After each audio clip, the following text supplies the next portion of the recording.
हमारी भूमि में पांव जमाने की कोशिश कर रहा है तो वायुसेना को मैदान में उतारने में हमने कोई संकोच नहीं किया। हाय, तुमने मुझे यहाँ आने को कहा था, ऑलराइट? और हाँ, मैं अपना लॉग बुक भी लाया हूँ। ये एक बहुत खास लॉग बुक है। ये एक बहुत पुराना डॉक्यूमेंट है। मैं किसी भी दिन, किसी भी समय वापस जा सकता हूँ। हर एक घटना मेरे दिमाग में एकदम शीशे की तरह साफ है। ये मेरा आखिरी मिशन था। मैंने उड़ान भरी, लेकिन मैं वापस नहीं उतरा। लेकिन मैं आपको इसके पीछे की कहानी बताऊंगा।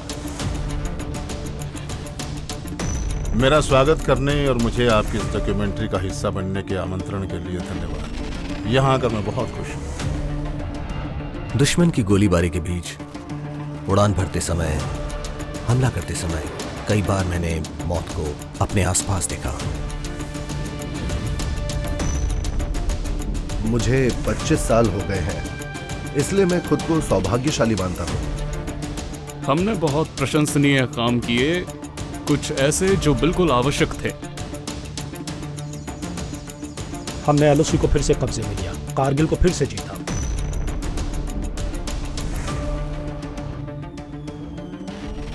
ये भारतीय वायुसेना के लिए एक गौरवशाली पारी थी और मुझे लगता है कि भारतीय वायुसेना ने अपनी परंपरा और गर्व के साथ आकाश को छूने के अपने सिद्धांत को पूरी तरह से निभाया।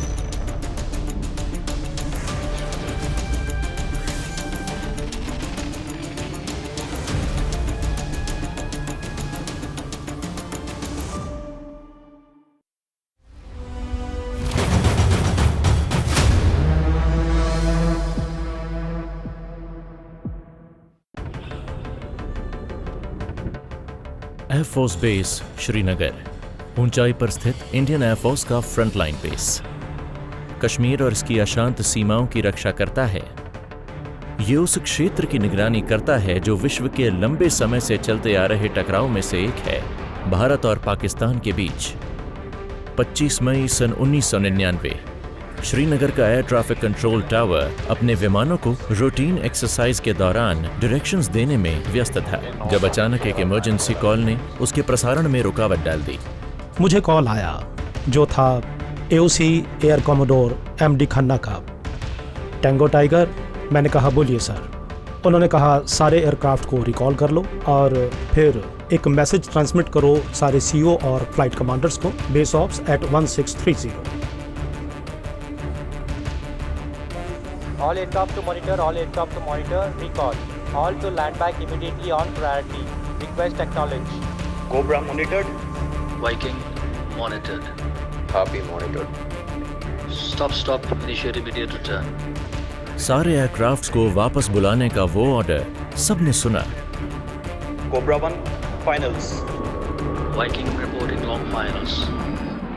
Cobra 1, clear to land. Viking, clear to land. जैसे ही विमान उतरने लगे, टावर ने एक आखिरी आदेश दिया। सभी ऑफिसर्स को इमरजेंसी मीटिंग के लिए बेस ऑपरेशंस रूम जाने का। All to monitor, all COs and flight commanders assemble in base ops at 1630 hours.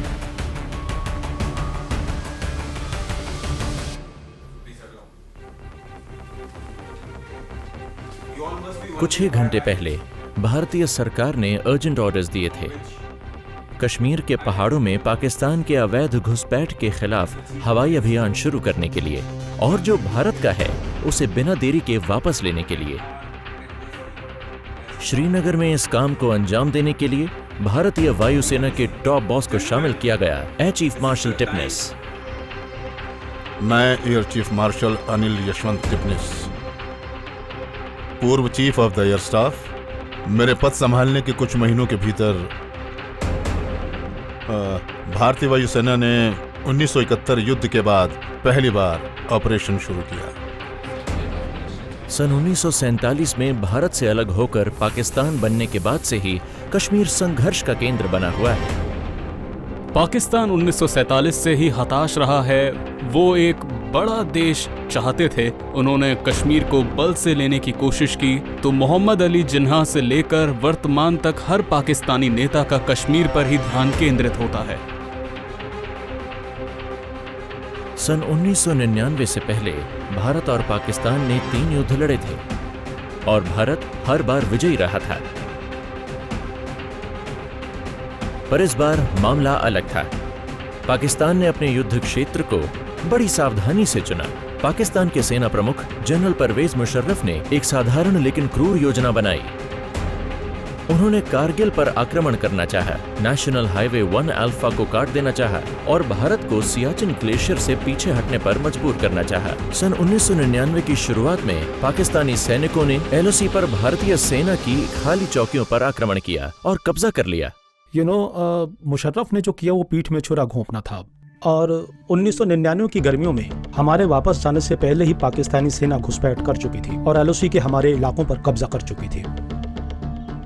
मई सन 1999 में जब घुसपैठ का पहला संकेत दिखा तो भारतीय सेना आश्चर्यचकित रह गई। जब हम मई के मध्य में वहां पहुंचे तो हर काफिला आग की चपेट में था। मई की शुरुआत तक पाकिस्तानी सैनिक ऊंचाइयों पर हावी हो रहे थे और उन्होंने लगभग 130 भारतीय चौकियों पर कब्जा कर लिया था और भारतीय क्षेत्र में लगभग 7 किलोमीटर अंदर घुस आए थे। भारतीय सेना इसके लिए तैयार नहीं थी। उन्हें बस जल्दी जल्दी भेजा गया और 17,000 फीट की ऊंचाई पर तैनात किया गया। मई के आखिरी हफ्ते में हमारी सेना को भारी नुकसान हुआ और यहीं पर भारत को समझ आया कि इस दुश्मन को हराने के लिए हवाई ताकत की जरूरत पड़ने वाली है। 25 मई सन 1999 भारतीय प्रधानमंत्री श्री अटल बिहारी वाजपेयी ने भारतीय वायुसेना को आदेश दिया, और इस लड़ाई को जीतने के लिए हमें प्रयास करना है, एक शर्त के साथ कि भारतीय वायुसेना LOC पार नहीं करेगी, जिससे उसकी ऑपरेशनल क्षमताओं पर प्रतिबंध लगा दिया गया। ऑपरेशन अगली सुबह शुरू होना था। सेना ने कहा ऑपरेशन तेज हो गए और अगर वायुसेना आवश्यक समर्थन देती है तो हम घुसपैठियों को बेदखल करने में सक्षम होंगे। और फिर मैंने कहा मुझे अपने दोस्तों से बात करनी है, वो नहीं जानते कि क्या हो रहा है। 71 के युद्ध के बाद पहली बार भारतीय वायुसेना ऑपरेशन में जा रही थी और हम भाग्यशाली थे जो श्रीनगर में बैठकर इसे अंजाम दे रहे थे। भारतीय वायुसेना ने दुनिया की सबसे ऊंची हवाई लड़ाई के लिए तैयारियां शुरू की। कोड नेम था ऑपरेशन सफेद सागर। हम उन ऊंचाइयों पर लड़ रहे थे जहां सिर्फ स्थायी बर्फ थी और इसलिए ऑपरेशन सफेद सागर, जिसका मतलब था व्हाइट ओशन। अब पूरी दुनिया देख रही थी। 2 परमाणु सशक्त देश युद्ध करने जा रहे थे। भारत हवाई ताकत का इस्तेमाल कर रहा था। दुनिया दहशत में थी। 26 मई सन 1999 भारतीय वायुसेना के लिए एक ऐतिहासिक दिन। वो दिन जब लड़ाकू विमानों ने 28 साल के अंतराल के बाद गुस्से में उड़ान भरी। सुबह से ही लड़ाकू विमान और हमलावर हेलीकॉप्टरों ने आसमान में उड़ान भरी, रॉकेट, मिसाइल्स और बम से लैस होकर। श्रीनगर में लोग हैरान थे। Maintenance, operations, administration, air traffic control और एयरफोर्स की गतिविधि देखकर। पूरी वॉर की योजना अंडरग्राउंड बेस ऑपरेशन सेंटर में बनाई जा रही थी, जहां वायुसेना विशेषज्ञों की टीमें हर एयरवेव और भारतीय हवाई क्षेत्र के हर इंच की निगरानी कर सकती थी। सेना वायुसेना को लक्ष्यों की सटीक लोकेशन दे रही थी। ये एक सहज और संयुक्त ऑपरेशन था। हम ये योजना बनाते हैं कि किन लक्ष्यों पर हमला करना है, उन्हें 3 या 4 अलग अलग स्क्वाड्रनों को सौंपते हैं, उन्हें बताते हैं कि कौन से हथियार ले जाने हैं, कौन सा रास्ता अपनाना है, कहां बम गिराना है और किस रास्ते से वापस आना है। सीमा के उस पार पाकिस्तानी वायुसेना एक शक्तिशाली प्रतिद्वंद्वी। उसकी स्ट्राइक कोर का आधार थे ताकतवर F-16 विमान। F-16 एक बेहद खतरनाक चुनौती थी जिसे किसी भी हवाई आक्रमण के लिए रोकना आवश्यक था। जो वे शुरू कर सकते थे, भारतीय वायुसेना इसके लिए तैयार थी। हमने युद्ध का आकलन किया कि अगर पूरी पाकिस्तानी वायुसेना इसमें शामिल हो जाए तो क्या होने की संभावना है। तो हमारे पास दक्षिण, पठान रोड, नाल सिंसा में बेस थे। ये सभी उनकी ओर से पूर्ण घुसपैठ की स्थिति में सक्रिय थे। दुश्मन का मुकाबला करने के लिए भारतीय वायुसेना ने एक अभेद्य युद्ध कवच तैयार किया। स्ट्राइक फोर्स में शामिल थे MiG-23s, MiG-27s, मिराज, जैगुआर और Mi-17s। MiG-21 लड़ाई में हुए नुकसान का आकलन करने के लिए फोटोग्राफ ले रहे थे। MiG-29 एस्कॉर्ट और हवाई गश्ती की जिम्मेदारी संभाल रहे थे। घायलों को निकालने की जिम्मेदारी चीता और चेतक हेलीकॉप्टरों ने संभाली, जबकि सैनिकों और हथियारों के ट्रांसपोर्ट का काम IL-76 और AN-32s को सौंपा गया। एयरफोर्स के हर संभव प्रयास के बावजूद बेहद कम तापमान और मुश्किल टेरेन एक बाधा बनने वाले थे। ये एक ऐसा युद्ध था जो मानव जाति ने पहले कभी नहीं लड़ा था। हमें बहुत ऊंचाई पर उड़ना था और ऑपरेशन को अंजाम देना था, और ऊंचाई करीब 32,000 फीट की थी। ये बहुत मुश्किल था क्योंकि ऐसा पहली बार था एयरफोर्स के अब तक के इतिहास में कि जब फाइटर एयरक्राफ्ट का इस्तेमाल इतनी ऊंचाई पर किया गया। उस ऊंचाई पर एयर डेंसिटी अलग होती है। MiG-21, MiG-23 विमानों की परफॉर्मेंस सुस्त हो जाती है। निशाना लगाने में या आपकी कैलकुलेशन में छोटी सी गलती भी हथियार को पूरी तरह से खराब कर सकती है। या तो आप लक्ष्य को मारने में कामयाब होते हैं या फिर चूक जाते हैं। ये पहली बार था कि हमें बहुत सारी कैलकुलेशंस और रीकैलकुलेशंस करनी पड़ी, क्योंकि ऐसी कोई बैलिस्टिक टेबल नहीं है जो इस ऊंचाई पर टारगेट को पूरा कर सके। और ज्यादा चिंताजनक बात थी दुश्मन के बारे में ठोस खुफिया जानकारी की कमी। हमें कोई जानकारी नहीं थी कि बंकर कैसा दिखता है, दुश्मन के पास किस प्रकार के हथियार हैं। हमारे पास कपड़े नहीं थे और हम एक्लिमेटाइज नहीं थे। हमें ये समझ आया कि अगर आप इजेक्ट होते हैं और 14-15 हजार फीट पर उतरते हैं बिना एक्लिमेटाइजेशन और बिना कपड़ों के, तो आप वैसे भी मर जाएंगे। खतरों के बावजूद इंडियन एयरफोर्स जीतने के लिए पूरी ताकत से लड़ रही थी। हम सभी ने वायुसेना इस उम्मीद से ज्वाइन किया कि अगर भगवान ने चाहा तो एक दिन हम अपने देश के लिए लड़ सकेंगे। जब मैं अपने मिशन से वापस लौट रहा था तब मेरे इंजन में खराबी आ गई। वो कानों को चीर देने वाला सन्नाटा था। उस समय मुझे समझ नहीं आ रहा था कि उसे क्या कहूं। मैं केवल प्रार्थना कर रहा था कि उसका इंजन ठीक हो जाए। मुझे एहसास हुआ कि विमान तेजी से जमीन की तरफ जा रहा है और मैं पहाड़ से टकराने वाला था और मैंने जेट कर लिया।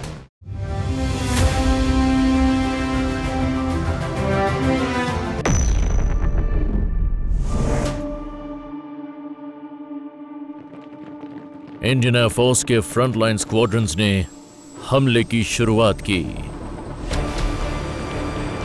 खुफिया जानकारी अधूरी थी। ये पायलट इतनी ऊंचाई पर युद्ध लड़ रहे थे जो दुनिया की किसी भी वायुसेना ने पहले कभी नहीं लड़ा था। मैं हूं ग्रुप कैप्टन नचिकेता। 2017 में भारतीय वायुसेना से रिटायर हुआ।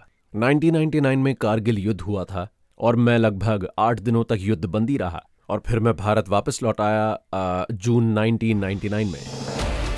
पहले दिन मौसम बहुत खराब था, दूसरे दिन मौसम ठीक रहा, पर साथ ही एक बुरी खबर भी आई। वुल्फ पैक स्क्वाड्रन मिशन के लिए तैयार हो रहा था। उस समय के सबसे भारी जेट्स में से एक MiG-27 पर सवार होकर MiG-27 पर हथियार लोड करने के बीच उनका लक्ष्य बदल दिया गया। नया लक्ष्य था मंथो ढालो, जो था दुश्मन का गढ़। हमें पता था कि यह लक्ष्य बहुत कड़ी सुरक्षा में होगा और हमें यकीन था कि वो मिसाइल्स या शोल्डर लॉन्च मिसाइल्स वहीं रखेंगे। वुल्फ पैक अपने कमांडिंग ऑफिसर से एक आखिरी ब्रीफिंग के साथ हवाई यात्रा करने के लिए तैयार हुआ। अगर आप बार बार हमला करते रहते हैं तो आप बचाव पक्ष को सतर्क रहने का समय दे रहे हैं और फिर उनका आप पर हमला करने की अधिक संभावना है। इसलिए पायलट से कहा गया कि वो केवल पहली बार हमला करें और दूसरी बार हमला ना करें। ब्रीफिंग में 4 MiG-27 फाइटर पायलट्स थे। 2 विमान बम लेकर चल रहे थे और 2 रॉकेट से लैस। ब्रीफिंग में रिकॉनेसेंस टीम के पायलट भी शामिल थे, जिनका नेतृत्व स्क्वाड्रन लीडर अजय आहूजा कर रहे थे। ब्रीफिंग के बाद मैंने कहा चलिए नाश्ता करते हैं। आहूजा सर ने कहा नहीं, पहले मिशन फिर नाश्ता।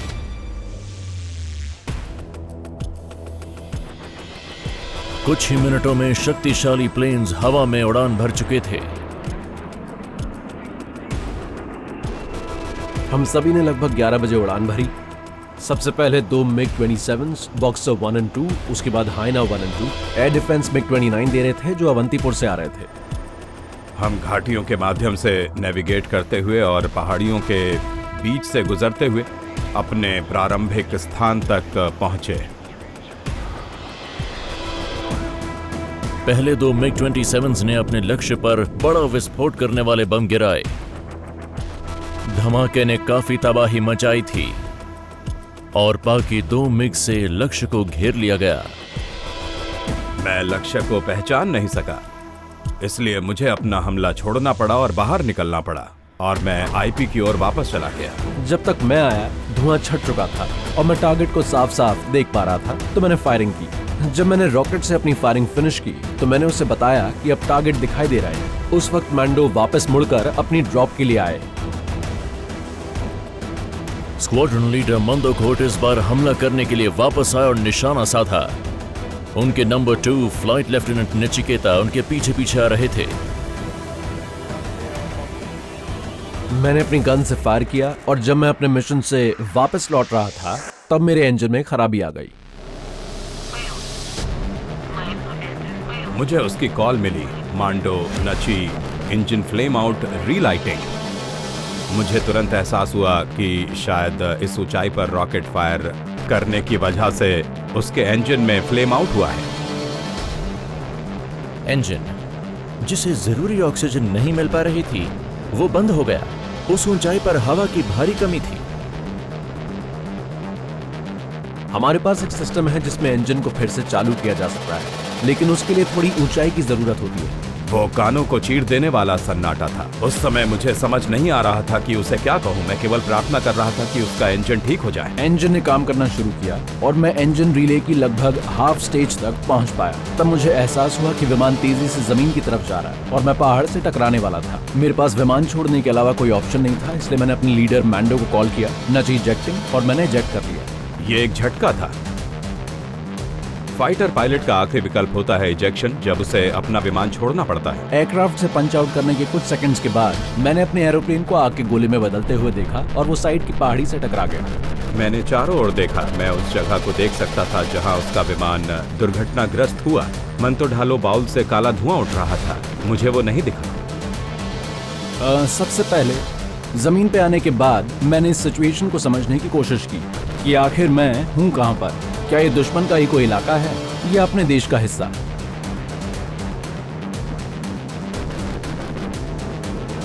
स्क्वाड्रन लीडर मंदो कोट और ऊंचाई पर गए और फ्लाइट लेफ्टिनेंट नचिकेता के इंजेक्शन की खबर एयरफोर्स बेस तक पहुंचाई। एक कॉल आई आरटी पर, हाइना 1। मैंने कहा हाइना 2 तैयार हो जाओ और बैडो को बताओ कि हम हाइना 2 को जमीन पर कवर दे रहे हैं। हम 10 मिनट तक मुकाबला कर सकते हैं, हमें रिप्लेसमेंट चाहिए। बाइडो वो बेस एयर डिफेंस अधिकारी है जो उस स्टेशन से युद्ध क्षेत्र को नियंत्रित करते हैं, वो उन्हीं की जिम्मेदारी होती है। तो मैंने बाइडो को हॉटलाइन पर बताया और उन्होंने कहा रॉजर। एयरफोर्स ने युद्ध में अपना पहला लड़ाकू विमान खो दिया था। रनवे के एक छोर पर स्क्वाड्रन लीडर अजय आहूजा अपने MiG-21 में इमरजेंसी रेडियो ट्रांसमिशन को चुपचाप सुन रहे थे। वो लाइन पर थे जब मंडू कोट ने रेडियो पर कॉल किया और पूछा कि मेरा साथी इजेक्ट कर चुका है और मेरे पास फ्यूल कम है, क्या कोई आकर मेरी जगह ले सकता है?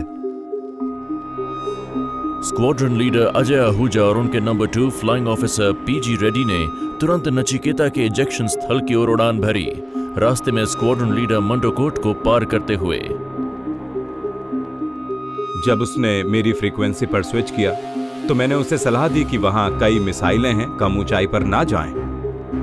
और फिर मैंने श्रीनगर एयर ट्रैफिक कंट्रोल पर स्विच किया और वापस लैंड कर लिया।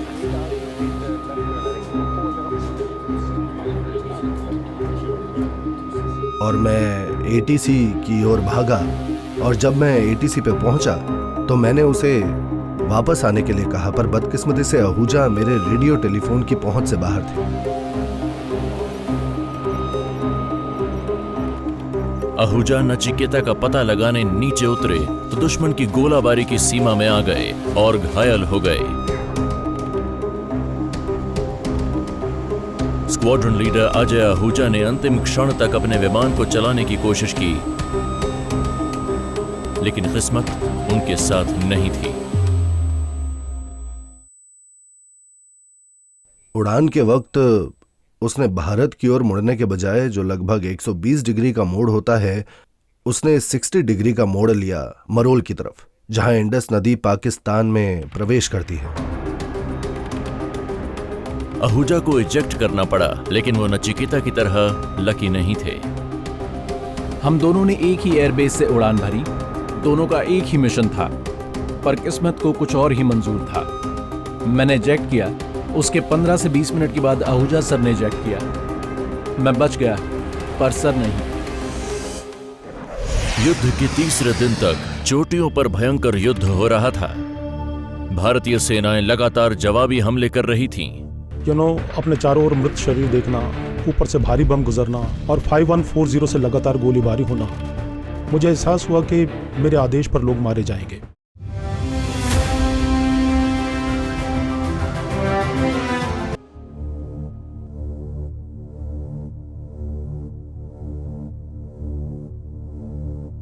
फ्लाइट लेफ्टिनेंट नचिकेता को पाकिस्तान ने 8 दिनों तक युद्धबंदी बनाए रखा। इस बीच कारगिल युद्ध जारी रहा।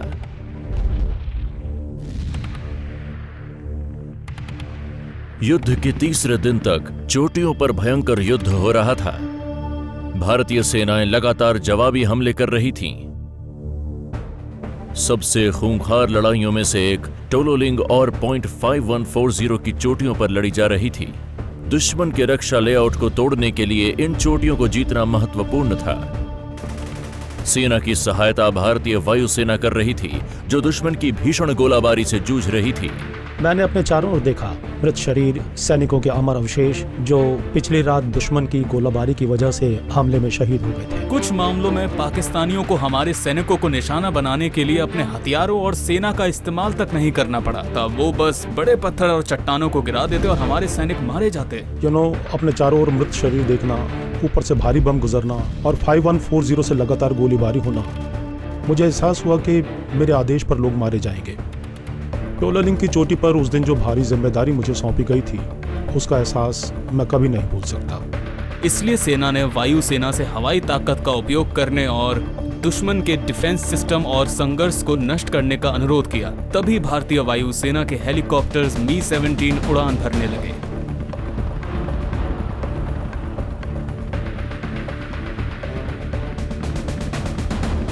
इंडियन एयरफोर्स के चीफ ऊंचाई पर हेलीकॉप्टर्स के इस्तेमाल को लेकर सतर्क थे। आप मुझसे हेलीकॉप्टर की मांग करते हैं, जो वास्तव में एक सुसाइडल रिक्वेस्ट है, क्योंकि जिस क्षेत्र में आप लड़ाई कर रहे हैं वहां हेलीकॉप्टर सेफ नहीं है। उन्हें मीलों दूर से भी देखा जा सकता है।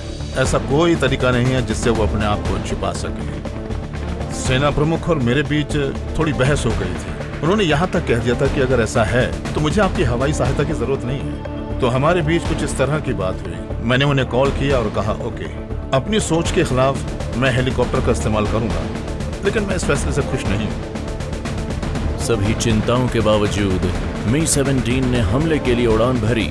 मी-17 की ताकतवर क्षमता ने उसे उन ऊंचाइयों पर उड़ने वाला एकमात्र सशस्त्र एयरफोर्स हेलीकॉप्टर बना दिया। मैं कोमोडोर अनिल कुमार सिन्हा हूँ और मैं 1999 में 129 नुब्रा वॉरियर्स को कमांड कर रहा था। ये मिशन आप एक तरह से कह सकते हैं कि आत्मघाती था, क्योंकि जब हम जाते हैं तो पता नहीं होता कि क्या होगा, कितने लोग वापस आएंगे। हमारे किसी भी विमान को ऐसे वातावरण में ऑपरेट करने के लिए डिजाइन नहीं किया गया था, लेकिन फिर भी हमें कुछ तो करना ही था। विंग कमांडर अनिल सिन्हा और उनकी टीम ने मी-17 हेलीकॉप्टर्स को मॉडिफाई किया। हाथ में पकड़े जाने वाले जीपीएस लाए गए। हेलीकॉप्टर पर आर्मर प्लेटिंग लगाई गई। और काउंटर मेजर डिस्पेंसिंग सिस्टम या फ्लैज का इस्तेमाल किया गया, लेकिन 8 में से केवल 5 मी-17 हेलीकॉप्टर्स में ही आर्मर प्लेट्स और फ्लैज थे। विमान में लगाए गए उपकरणों के अलावा कुछ और भी चीजें थीं, जिनकी मेरे हिसाब से कभी भी जरूरत पड़ सकती थी। इनमें से एक थी बुलेट प्रूफ जैकेट और इसके अलावा था हैंडबैंड, बुलेट प्रूफ पटका, जिसे आप आमतौर पर सेना के जवानों के पास देखते हैं, और साथ ही AK-47 राइफल्स। 28 मई की सुबह मी-17 हेलीकॉप्टर्स रनवे पर तैयार खड़े थे, दुश्मन के कब्जे वाले शिखर पॉइंट 5140 में घुसने के लिए, जो टोरो लिंक के ठीक आगे था। माहौल और जज्बा ऐसा था कि युवा जाने को बहुत ज्यादा उत्साहित थे। एक अलग ही जोश भरा माहौल था। हर कोई जोश से भरा हुआ था, हाथ उठा रहा था, थम्स अप बोल रहा था और जय हिंद के नारे लगा रहा था। प्लान था टोरो लिंक के ऊपर उड़ान भरकर पॉइंट 5140 पर हमला करना।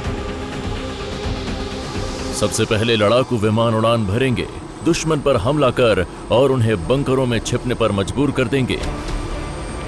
दुश्मन के कमजोर होने के बाद हेलीकॉप्टर धीमे लेकिन सटीक वार के लिए आगे बढ़ेंगे।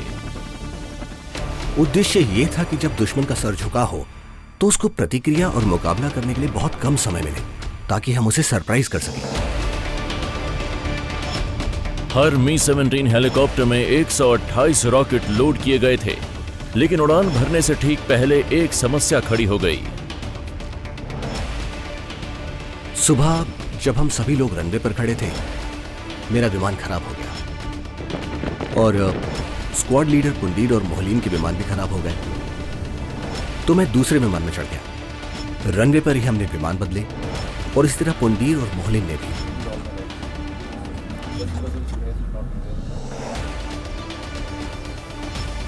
लेकिन दुर्भाग्यवश उनको जो दूसरा हेलीकॉप्टर मिला उसमें CMDS नहीं था।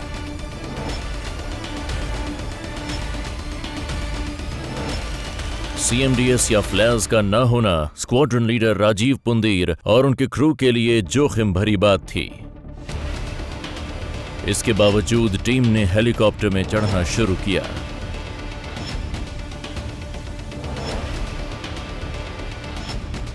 हालांकि रनवे पर हुई देरी से उन्हें महत्वपूर्ण समय गंवाना पड़ा, वही समय जो उन्हें सुरक्षित वापस लाने में मददगार साबित हो सकता था।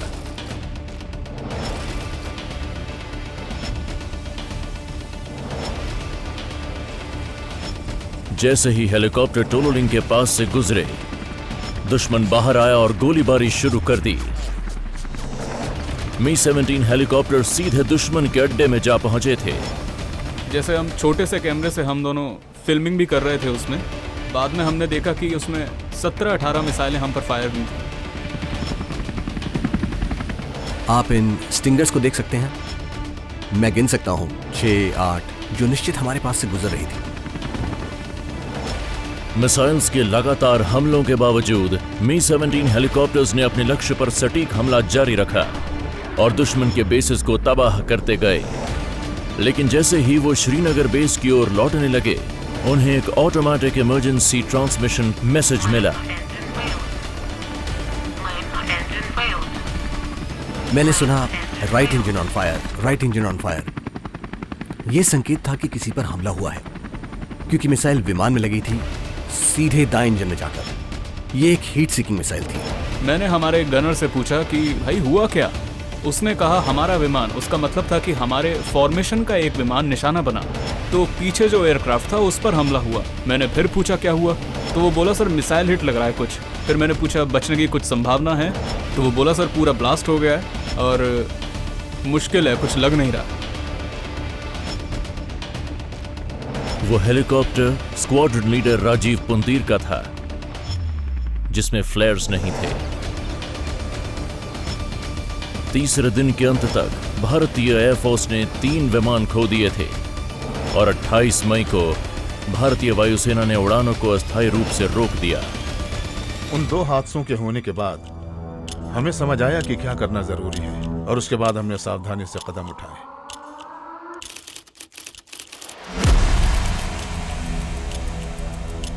जंग में मिराज 2000 का शामिल होना रणनीतिक मास्टर स्ट्रोक साबित होगा,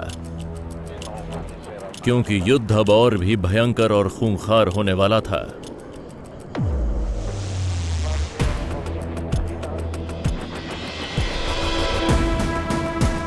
मिराज अब एक स्ट्राइक फोर्स के रूप में युद्ध में प्रवेश कर रहे थे, पासा पलटने के लिए तैयार।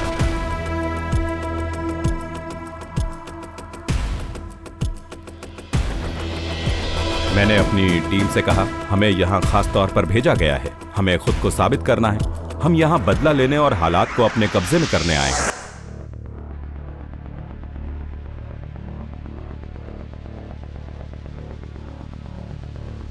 सन 1999 में मिराज भारतीय वायुसेना का एकमात्र fly by wire multi role fighter था जो प्रिसिजन गाइडेड बॉम्ब्स फायर करने के काबिल था।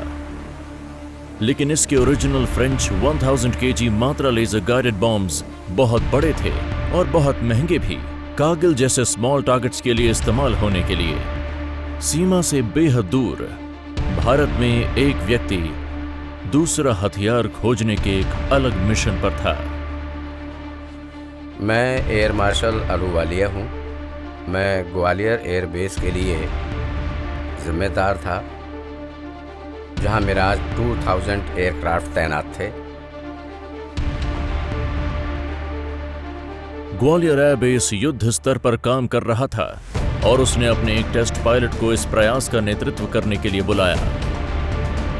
तो मुझे एक कॉल आया, मुझे बताया गया कि हमें लाइटनिंग पॉड को ऑपरेशनल बनाना है, जो उस समय तक अंडर टेस्टिंग था। इजरायली लाइटनिंग पॉड एक add on mechanism fighter plane को लेजर के उपयोग से सटीक बमबारी की क्षमता प्रदान करता है, दिन और रात दोनों समय। एयर ऑफिसर कमांडिंग अहलूवालिया चाहते थे कि लाइटनिंग पॉड्स को रिकॉर्ड समय में ऑपरेशनल किया जाए। युद्ध में कोई अगर मगर नहीं होता, केवल एक विजेता होता है और आपको वही विजेता बनना है। ऐसा करने के लिए कभी कभी आपको ऐसी चीजों में सफल होना पड़ता है जो असंभव लगती है। लाइटनिंग पॉड पर पिछले 2 वर्षों से ट्रायल्स चल रहे थे। इजरायली पॉड को मिराज के फ्रेंच सॉफ्टवेयर के साथ सिंक करना आसान काम नहीं था।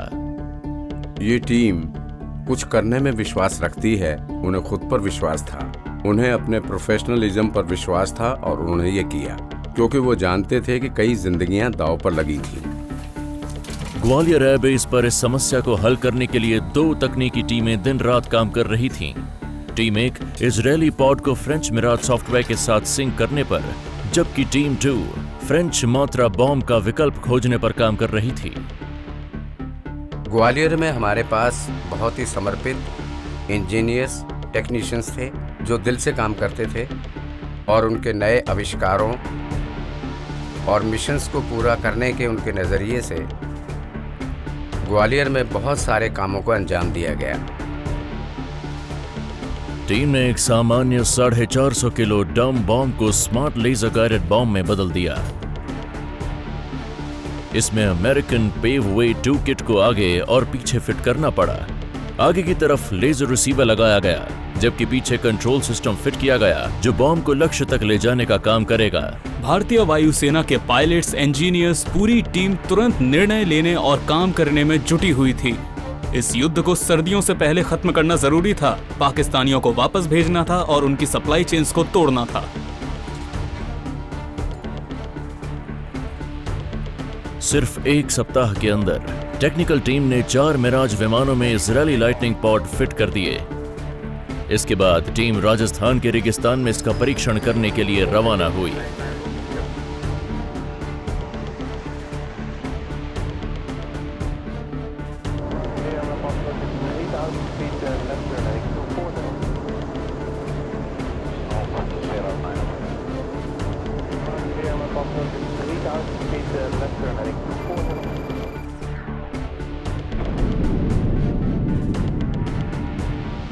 वेव वे 2 एक किट थी, एक लेजर किट जो बॉम्ब के साथ जोड़ी गई थी। ये अमेरिकन थी, वो बॉम्ब भारत में ही बना था।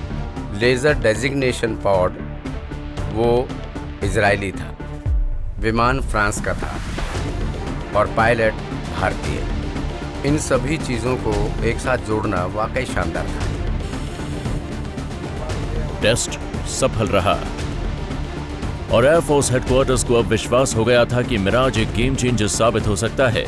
लाइटनिंग पॉड से कुछ ही दिनों में बड़ा बदलाव आया। एक छोटे मिशन के दौरान लिटनिंग पॉड के कैमरे ने सटीक निशाना लगाया। इसने पाकिस्तान के एक गुप्त लॉजिस्टिक बेस को पकड़ा। मंतो ढालो, एक मायावी मदर बेस। मुंतो ढालो में क्या था, ये जगह कितनी महत्वपूर्ण और रणनीतिक थी, ये पूरी तरह स्पष्ट नहीं था क्योंकि उस समय कोई विशेष खुफिया जानकारी उपलब्ध नहीं थी। ये बेस कहाँ था? इसे कैसे ढूंढा जाए? कोई जानकारी उपलब्ध नहीं थी। कोई मिशन इस कैंप का पता लगाने में सक्षम नहीं हो पा रहा था और हमारे सॉर्टी भी मुंतो ढालो की दिशा में जा रहे थे। हमने इसे सर्च एंड स्ट्राइक कहा। हमने उस क्षेत्र में बमबारी करने के लिए कई विमानों को भेजा था, लेकिन प्रभावी रूप से कोई भी उसे पहचान नहीं पाया था। हम दिन प्रतिदिन उड़ान भर रहे थे। इस कैंप का कोई संकेत नहीं मिला था जब तक 15 जून का वो ऐतिहासिक दिन नहीं आया।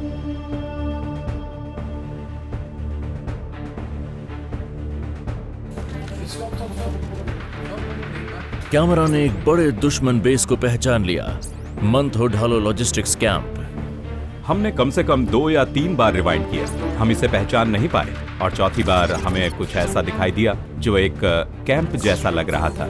हमने इसे फ्रीज किया, जूम इन किया और देखा कि ये सिर्फ बर्फ और चट्टाने नहीं है, वहाँ कुछ है, वहाँ कोई हलचल है जिसने ये ट्रैक्स बनाए हैं। लॉजिस्टिक्स मदर बेस पाकिस्तानियों की सेना को उस क्षेत्र में खाने की सामग्री और गोला बारूद की स्थिर सप्लाई सुनिश्चित कर रहा था। पूरे बटालिक सेक्टर को इस हेडक्वार्टर से सपोर्ट मिलता था और मुझे आज भी याद है हम कितने एक्साइटेड थे जब हमने डिसाइड किया था यही हमारा वो कैंप है। भारतीय वायुसेना के उच्च कमान से निर्देश स्पष्ट थे। मिराज विमानों को अगले 24 घंटों में पाकिस्तान के कड़ी सुरक्षा वाले कैंप को नष्ट करने का आदेश दिया गया। दूसरी ओर F-16 थे, तो अगर हम LOC के पास लक्ष्य के करीब थे और F-16 वहां थे, हमने और अधिक एस्कॉर्ट्स की मांग की। MiG-29 और मिराज विमान भी थे, तो हमें सुरक्षा मिल गई।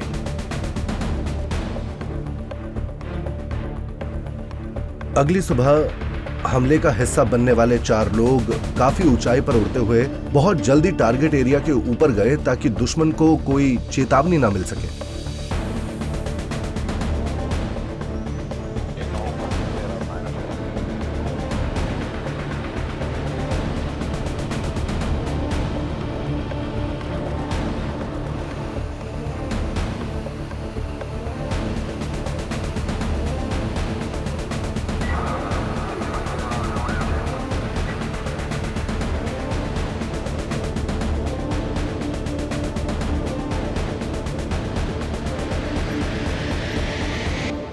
लिटनिंग पॉड ने बर्फ से ढके मंतो ढालो बेस पर जूम किया। पॉड ने लक्ष्य को लॉक कर लिया था। अब पाकिस्तान का गुप्त बेस मिराज के निशाने पर था। मैंने रोल किया और टारगेट पर जाकर बम गिराए। मेरा नंबर 2 लगभग 30 सेकंड पीछे था। उसने तीसरे और चौथे बम गिराए। हम सभी ने 250 किलो के बम गिराए और वहां से निकल गए। मैं इस हमले को फिल्माने के लिए एक और विमान से गया ताकि ये सुनिश्चित किया जा सके कि टारगेट नष्ट हो चुका है। वही लक्ष्य जिसे पहले एक हलचल भरे कैंप के रूप में देखा गया था, जहां वाहन चलते हुए और लोग घूमते हुए दिखाई दे रहे थे, कुछ ही सेकंड में वहां सब काला पड़ गया। वो पूरी तरह से नष्ट हो गया था। भारतीय वायुसेना ने हमला किया और जोरदार हमला किया। दुश्मन की लॉजिस्टिक सप्लाई पूरी तरह से रुक गई। पाकिस्तान का लॉजिस्टिक मदर बेस नष्ट कर दिया गया था।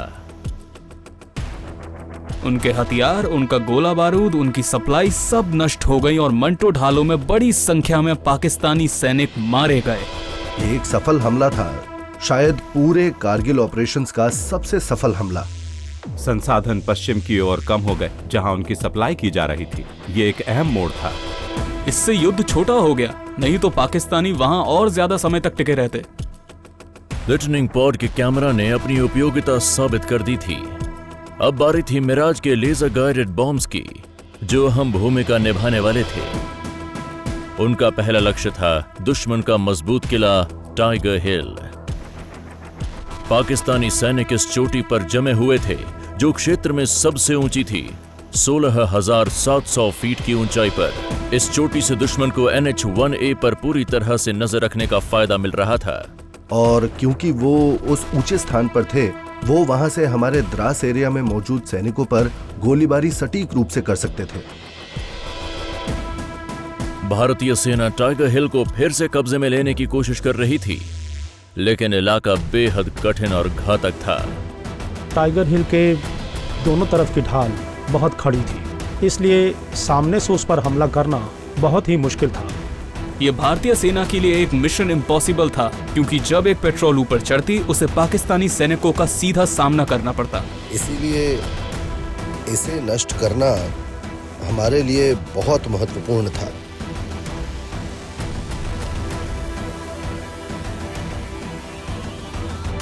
टाइगर हिल पर दुश्मन को नष्ट करने के लिए भारतीय वायुसेना को सटीकता और शक्ति की आवश्यकता थी, जिसके लिए उन्होंने नए लेजर गाइडेड बॉम्ब्स को चुना।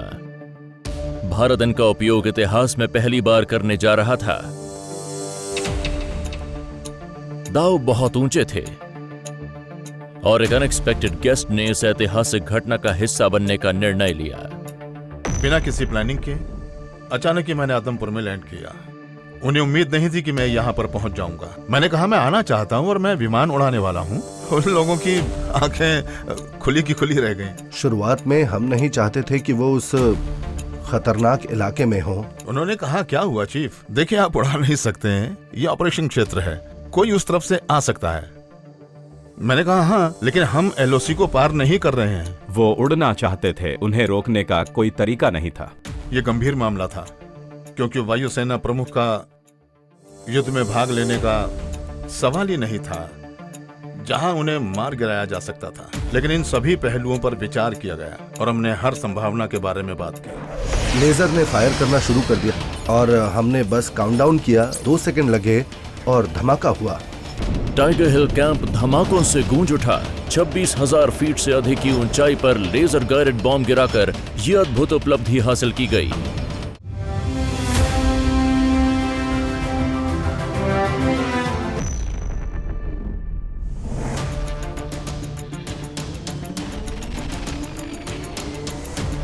जून सन 1999 जैसे ही सुबह हुई, मिराज विमान ऐतिहासिक उड़ान भरने के लिए निकल गए।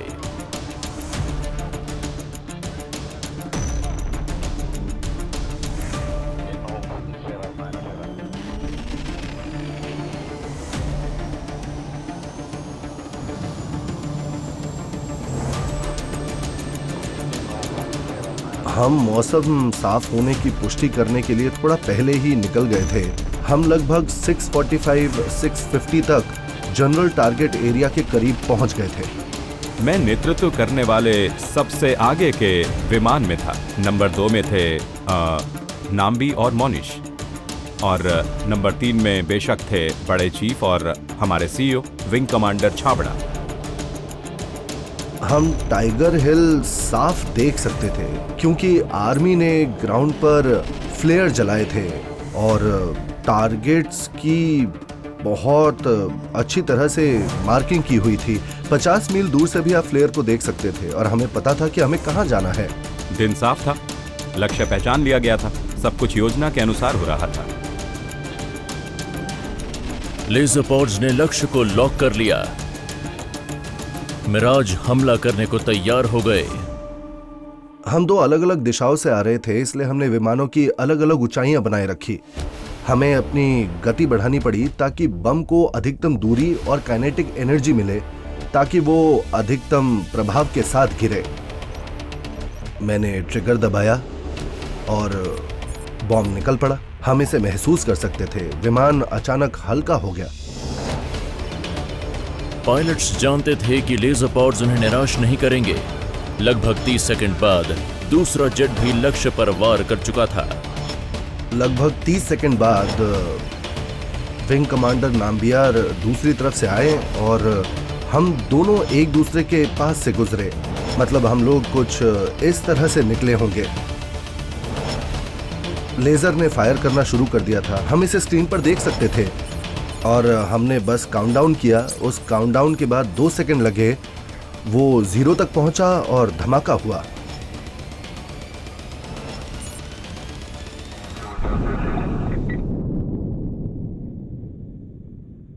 मैंने अपनी खुली आंखों से देखा।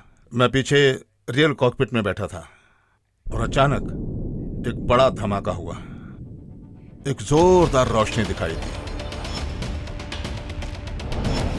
जैसे ही लेजर गाइडेड बॉम्ब्स अपने निशाने पर लगे, मानो धरती हिल उठी। दुश्मन के डिफेंसेस कमजोर हो गए थे। जल्द ही जमीन पर सेना आगे बढ़ने लगी। लिटनिंग पॉड्स की वजह से निशाने सटीक लगे। टाइगर हिल कैंप धमाकों से गूंज उठा। भारतीय वायुसेना ने वो कर दिखाया जो अब तक दुनिया की किसी और वायुसेना ने नहीं किया था। 26,000 फीट से अधिक की ऊंचाई पर लेजर गाइडेड बॉम्ब गिराकर ये अद्भुत उपलब्धि हासिल की गई। जैसे ही हमने लैंड किया, हमने फिर से टेप चलाया और तभी हमें एहसास हुआ कि हथियार कितने सटीक थे और उन्होंने निशाने पर सटीक वार किया था। असल में फिल्म दिखाती है कि सेना के लोग ढलान पर दौड़ रहे थे क्योंकि उन्होंने विमानों की आवाज सुनी थी और जहां भी वे दौड़ते बम वहीं गिरने वाला था। हमने देखा कि बॉम्ब ठीक उसी जगह गिरा जहां सेंगर था, जो पाकिस्तानी सेना का एक कमांड हेडक्वार्टर था। बम ने उसे सही और सटीक तरीके से मारा। हम हाईवे को खोलने में सफल हुए क्योंकि उस समय वो एक चोक पॉइंट बनता जा रहा था और टाइगर हिल को साफ करने में एक और हफ्ता लगा। पर इसने एक बड़ा फर्क डाला क्योंकि ये सबसे कठिन हमलों में से एक होने के बावजूद हमने बहुत कम लोगों को खोया। ये पहली बार था जब हमने एक स्मार्ट हथियार दागा था और कह सकते हैं गुस्से में, और हम सफल रहे। तो हाँ, ये निश्चित रूप से एक ऐतिहासिक पल था।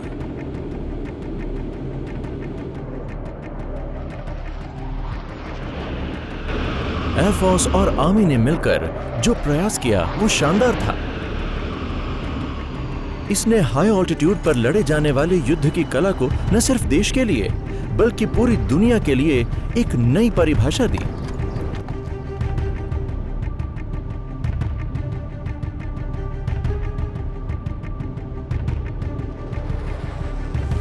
बैटलफील्ड में भारतीय वायुसेना को रोका नहीं जा सकता था। वो काक्सक क्षेत्र, मुश्को घाटी, त्राश और बटालिक सेक्टर में निशानों पर सटीक वार कर रहे थे।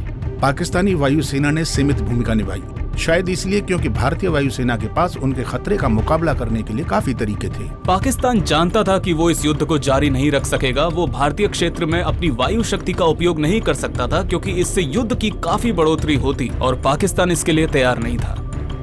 पाकिस्तानी वायुसेना कभी युद्ध में शामिल नहीं हुई। भारतीय वायुसेना ने बहुत मेहनत की। निरंतर रात के हमलों ने पाकिस्तानी सेना को अंतिम झटका दिया। जितने बम और मिसाइलें गिराई जा रही थी, उनकी संख्या ने यह सुनिश्चित कर दिया था कि उन्हें हमेशा सतर्क रहना पड़ेगा और वो ठीक से सो नहीं पा रहे थे। अगर आप नहीं भी मारे जाते, लेकिन बम आपके पास सिर्फ 25 गज दूर गिरता है, तो भी आप हिल जाओगे। आप उन्हें फिजिकली उस जगह से बाहर नहीं निकाल सकते। आपको उनके दिमाग के साथ खेलना था। इसका मानसिक प्रभाव पाकिस्तानी सेना पर पड़ा। इसका मानसिक प्रभाव पाकिस्तान के पूरे देश पर पड़ा क्योंकि पाकिस्तानियों ने महसूस किया कि स्थिति सच में बहुत गंभीर है। रात की बमबारी ने पाकिस्तानी सेना के लड़ने की इच्छा शक्ति को तोड़ दिया और 12 जून को घबराए हुए पाकिस्तान ने अपने विदेश मंत्री सरताज अजीज को भारत भेजा। सबसे पहली बात सरताज अजीज ने कही कि एयरफोर्स का इस्तेमाल न किया जाए। एयरफोर्स ने लड़ाई को जल्दी खत्म करने में मदद की। अगर इसे तैनात नहीं किया जाता तो शायद ये युद्ध हफ्तों और महीनों तक चलता। मुशर्रफ भली टैक्टिकली ब्रिलियंट थे लेकिन स्ट्रेटेजिकली बेवकूफ, क्योंकि उन्होंने सोचा कि वो कारगिल जैसा कुछ कर सकते हैं और भारत न तो अपनी हैवी आर्टिलरी इस्तेमाल करेगा और न ही अपनी एयरफोर्स, और इसी कारण पाकिस्तान नाकामयाब रहा। एयरफोर्स प्लेन्स कारगिल के युद्धग्रस्त इलाकों में उड़ते हुए अपनी सेना के भाइयों को जमीन पर लड़ते हुए देख रहे थे। हर बार जब ये विमान ऊपर आते, जमीन पर तैनात सैनिक मुस्कुराते और उत्साहित हो जाते, ये सोचकर कि उन्हें वायुसेना का समर्थन है। जमीन पर सेना की तरह एयरफोर्स ने भी स्वतंत्रता की कीमत चुकाई। किसी भी तरह की स्वतंत्रता के लिए आपको अपना खून और बलिदान देना पड़ता है, वरना वो हमेशा के लिए नहीं बनी रहती। आपको अपने देश की रक्षा के लिए कुछ भी करना पड़ता है, चाहे उसके लिए अपनी जान भी क्यों न देनी पड़े। स्वतंत्रता की कीमत से कोई समझौता नहीं होता। ऐसा करते हुए कई जानें खो जाती हैं। ये हमेशा मेरे मन में आता है कि स्क्वाड्रन लीडर अजय आहूजा भी वापस आ सकते हैं। स्क्वाड्रन लीडर पुंडीर, मोहिलन, साहू और प्रसाद, और ये उनकी कुर्बानी है। मैं सल्यूट करता हूं उनकी इस शहादत को। ऑपरेशन सफेद सागर 47 दिन तक चला। इस दौरान वायुसेना ने 6,500 से अधिक उड़ानें भरी, 30,000 सैनिकों और यात्रियों को और 7,700 टन से अधिक सप्लाई पहुंचाई। कारगिल युद्ध 26 जुलाई सन 1999 को समाप्त हुआ, जब भारतीय सेना ने अपने सभी पोस्ट फिर से जीत लिए। मैं कॉकपिट में बैठे युवा पायलटों और उनके कमांडरों को बधाई देता हूं। उन्होंने कुछ ऐसा किया जो उन्होंने पहले कभी नहीं किया था। देखिए, आपको याद रखना होगा कि ये पहला युद्ध था जो इतनी ऊंचाई पर लड़ा गया था, और मुझे लगता है कि ये एक पाठ है जिसे दुनिया भर की सभी वायुसेनाओं ने हमसे सीखा है। दूसरी वायुसेनाओं ने हमें बताया कि वो इन ऊंचाइयों पर एयरफोर्स का ऐसा उपयोग पहली बार देख रहे थे। यहाँ तक कि अफगानिस्तान में भी अमेरिका ने अब तक एयरफोर्स का ऐसा इस्तेमाल नहीं किया था। सभी देश हमें देख रहे थे, चाहे वो अमेरिका हो या रूस हो या फ्रांस। और फिर इस उदाहरण का उपयोग कुछ अन्य देशों में किया गया, खासकर अफगानिस्तान और वैसे ही अन्य स्थानों पर। ऑपरेशन सफेद सागर भारतीय वायुसेना के दृढ़ता और संकल्प का प्रतीक है। पायलट्स, इंजीनियर्स और टेक्नीशियंस की बहादुरी और साहसी आविष्कारों का, जो मिलकर अपने आसमान और अपने प्रिय मातृभूमि की सुरक्षा करने के लिए काम कर रहे थे। ऑपरेशन सफेद सागर में अपनी भूमिका के लिए भारतीय वायुसेना इतिहास में अमर हो गई है, क्योंकि उन्होंने वो कर दिखाया जो दुनिया की किसी भी वायुसेना ने पहले कभी नहीं किया था। हाई ऑल्टीट्यूड पर लड़े जाने वाले युद्ध के लिए एक मार्गदर्शक रूप तैयार किया था और आकाश में एक नया मोर्चा स्थापित किया।